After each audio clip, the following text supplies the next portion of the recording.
Hey, what's up guys? Professional outdoor photographer David Johnston here for Outdoor Photography Guide, and today we're talking natural landscapes. Now, when I'm talking natural landscapes, what comes to mind to you? It's probably the outdoor surroundings that you're familiar with or that you like to go and photograph, which is great because there are landscapes all around us. But how do you photograph them naturally? Doing this requires you to have the right kind of gear and also know how to use that gear correctly. And in this video, we're going to be going through each one of those topics. So let's start off with the gear that you need to know. Gear number one is having a wide angle lens. Now, wide angle lenses are synonymous with landscape photography because they give you a very wide look. Why is this important to landscape photography? Because when you're photographing landscapes, you're viewing the world in almost 180 degrees, including your peripheral vision. When you're using a wide angle lens, a lot of times it's spreading out the view that you can see in so that you can see wide from left to right, but also from top to bottom. Now, with a wide angle lens, what you need to understand is your comfort zone matters. You can use something like fixed lenses, which could be just a 24mm lens, or you could use something like I'm using here today. This is a 8-25 wide angle lens. Now, why I like to have range with my wide angle lenses is because I like to have the most opportunity possible. If I have limited feet movement around me, I don't want to have to sneak up to the very edge of a cliff to be able to get the shot that I want. That's why I like a lens with a little bit of a range like this 8-25mm ultra wide angle lens. Now, I think a lot of times people get fixed in the option of just shooting horizontally like this, but the power of landscapes is really unlocked when you also understand that switching your camera vertical like this allows you to encapsulate a lot of huge foreground elements in the bottom of your frame.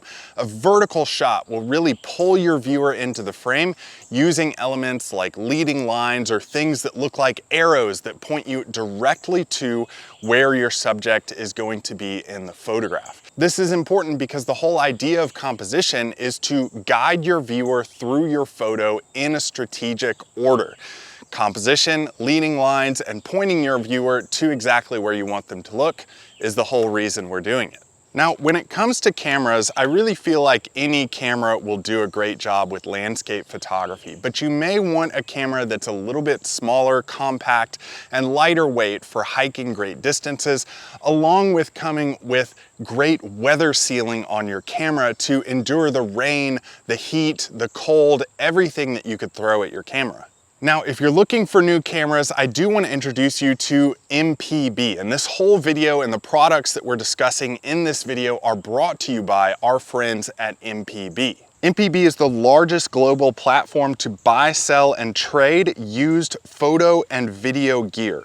So maybe you want to swap, sell, or trade your gear. Check out MPB because they're the world's largest platform for circular photo equipment trade, buying, and selling. They consistently offer better prices than competitors, and customers who use MPB earn an average of $900 whenever they use MPB. Now, unlike marketplaces, MPB buys directly from visual storytellers just like you and inspects all items before reselling expert-approved gear.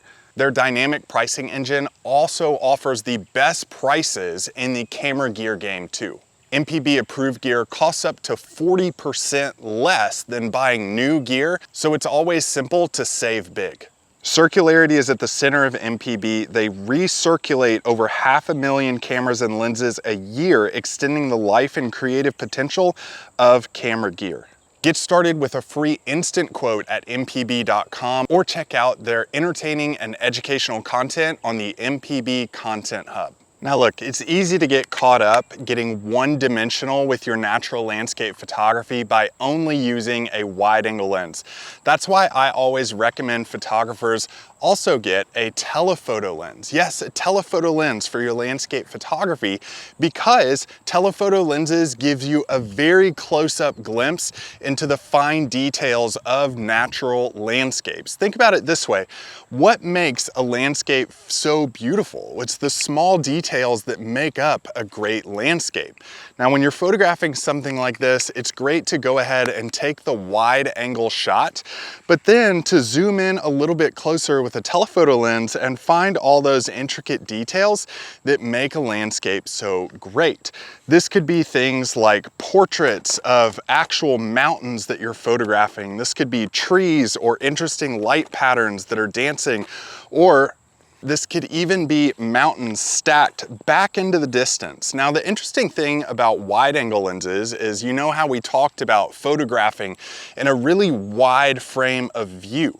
What a telephoto lens does is kind of the opposite. What a telephoto lens does is, because they can zoom in to great distances, they can actually compress distances and stack ridges together. This is why telephoto lenses are one of my favorite lenses to use with landscape photography, because you can stack a tree or an interesting object, even wildlife photography, in front of a negative space or a solid color when you're photographing landscapes. Now, it's always important to get the photo right as best as possible in your camera. That's why I like to use cameras that have a lot of capabilities in them, and use a lot of extra things like filters. But the best part about a lot of new cameras is they have new technology built into them. I'm using an OM System OM1 Mark II right now, and it has a lot of filters that are actually built into the camera, so I don't have to take as many things out into the field with me that I would actually need.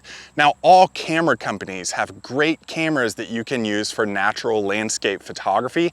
There are a couple of things that you should use when you are photographing natural landscapes. Number one, I highly encourage you to get out of automatic mode. If you're unsure about manual mode, photograph in aperture priority, where you set your aperture and your camera kind of does the rest. Another thing I would encourage you to use, if you're not comfortable with manual focus, use something like spot focusing and choose the exact spot that you want to focus to in your actual frame, so that you're getting your focus on tack sharp, because nothing is worse than thinking you got the photo, but you actually got a fuzzy photo. Now, getting cameras with the latest technology is great, but it can be kind of expensive. That's why I would encourage you to frequently trade in your cameras, like an older model, trade that in for the newest model that's coming out, and you can do that on sites like MPB.com if you wanted to stay up to date with the latest options for getting the great natural landscapes that you deserve to get as a photographer. Following these steps, both composition, camera, lenses, is going to get you the best natural landscapes that you could imagine, and get those shots right in camera so that you don't have to do a ton of processing to them, and you can be proud of the images that you get, and you'll no longer have to say, this photo doesn't do it justice. People will look at it and say, I want to go there and do what you did.